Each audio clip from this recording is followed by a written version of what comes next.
Good morning, good afternoon, good evening, or good night, wherever you are, or whenever you are watching. Thank you for checking out the 6-Minute Daily. That's right, today we have several stories. We're going to get through as many as we can. We also have some things to say, like happy birthday to Apex Comics, who's in the chat right now, so I hope it's a great one. Do check out Apex Comics' book. It is listed in the chat. Unfortunately, I don't have time to link it, or I would. I want to say hi to everybody who showed up early. Brightest Day, RC from the NYC, Lasso of Truth, Sven the Nordic Ninja, Apollo Patriot, Lord Thoth, the Just Another Red Shirt, Dragon King 27, and so many more. RC from the NYC was here twice early, which I appreciate, and Roger Haynes and Darius Munchausen both sent super stickers. Thank you for those. So on we go into the story window right now. We had a terrible loss yesterday. Yaphet Kotto died, unfortunately, just at 81. Hopefully, we would have gotten him a lot longer. He was iconic, one of my favorite villains in a Bond film. He was Kananga in Live and Let Die. Amazing film. Really enjoyed that. He was excellent in many other things, from Alien and Midnight Run to Homicide, and of course, The Running Man. Loved that. Such a great Schwarzenegger film. Anyway, it's a real shame. R.I.P. to a wonderful, wonderful actor who, was in so many different things. It's hard to count. I mean, you could go off and list his credits for TV and film, and I wouldn't have time to do any of the other stories. But let's move on. We'll move forward, do something a little happier, like Cowboy Bebop season 1 production has wrapped. So this will look almost nothing like the original anime, because they are obviously changing one of the primary characters, and they're doing some other stuff with this that I'm not super excited about. If I were the folks from Cowboy Bebop, I would have said, you can't change anything without my permission. But hey, sometimes content creators don't think of those things, and we end up with some stuff that maybe we wouldn't have done ourselves. But I'm looking forward to the show to see if it's good. If it's very similar to the original anime, I will enjoy it. The original anime was brilliant, but we'll see.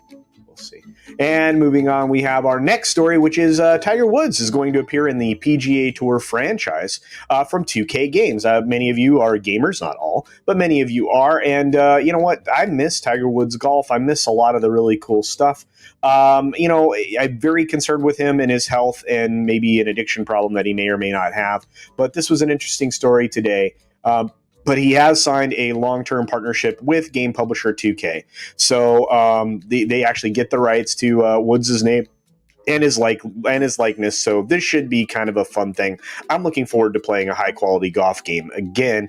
Now that I have, thank you to a very wonderful set of folks, parents, whatever you'd like to call them, my parents, mom and dad. I have a PS5 that I love to use, and hopefully this will give me some more content to play on there that I can enjoy. Thank you, Mr. Chickletrunk, for rolling in. I appreciate you firing in here and shooting off a super sticker, one of my favorite, a Shiba Inu Fartin' Hearts. Thank you very much. Tim Tringle has popped into the chat, as well as Keck44. So guys, thanks for joining us. We'll move on to the next story, which is almost the last one, I think. Avatar is expected to increase its lead considerably over Avengers Endgame. Considerably means $50 million, which means if they just re-release Endgame in China, that will, of course, do bigger things. Of course, China gets an edited version of all films, as we all know. Anything that indicates what you're being shoved at as diversity or inclusion in the name of whatever some wackaloons think are right, they don't put in films for China. If these people truly believed in what they were doing, they would try to get that stuff into China, but they don't. They're pandering to a particular group of people and not to the fans who, obviously built up these franchises for them to make films of. But that's enough of me pontificating and or editorializing. This is kind of an interesting story, because you have to consider just how long ago Avatar was made. It was made in 2009. It's going to try to push over the $50 million advantage that it has so far.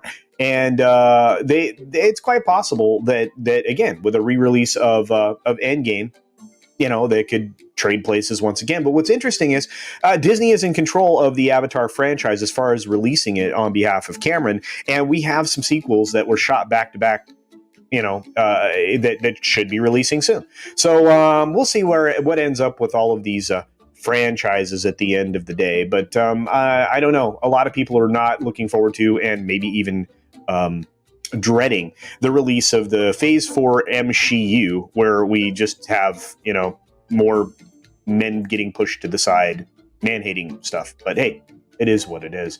And finally, we have this story from the Heat Vision part of the Hollywood Reporter. It is talking about Zack Snyder's Justice League, what the critics are saying. There is one critic on the positive, one critic on the negative in this story. Of course, you know what the critic testosterone and too male and masculine and enjoyable. Whatever. Anyway, be sure to take care of yourself, take care of others, wash your hands, of course, because it's good hygiene. And until next time, and I forgot to mention Lord Vader, and thanks for showing up, guys, and have a great day. Thanks for visiting today. Be sure you're subscribed and hit that for alerts. Yay! Of course, like and share all of the videos that you can, as it helps with the algorithm. Have a great day.